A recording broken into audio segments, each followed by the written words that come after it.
Ladies and gentlemen, it's time for Government Secrets episode 117 with the two most censored comedians in the world, Lee Camp and Graham Elwood. Well, Lee, we're going into another episode completely blind as to what your segment is. So should we do it? I'm sorry, man. These are right. rough. These are rough times. It's amazing I showed up at all. So It really is. It was. There was no email, no nothing from you. It was like right at 5 o'clock, and I'm like, maybe Lee's gonna just not show.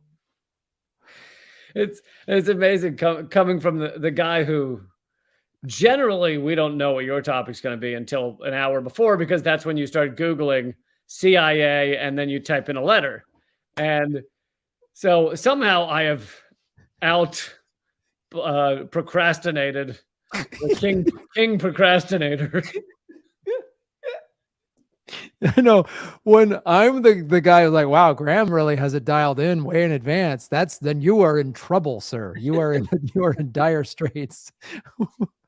It wasn't like today. I just got back from swimming laps in the pool and went, oh shit, I better find a segment for the show today.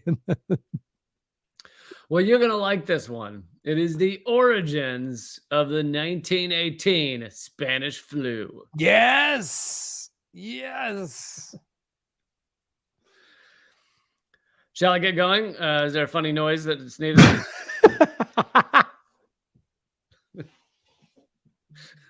It's so clear that you like have a kid, because the way you talk to me is just like, okay, buddy, do you need to do your wacky noise before we read stories and go to bed? Like, just like, it's so funny the way you talk to me, as though.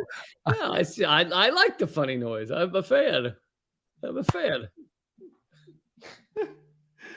Oh God! Yes, I could easily have phrased it as, "Am I going to start? Because I need my funny noise." So.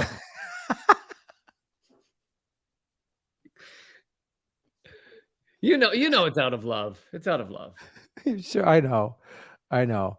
It's great. And now, Government Secrets episode 117, Lee Camp's secret haircut agenda.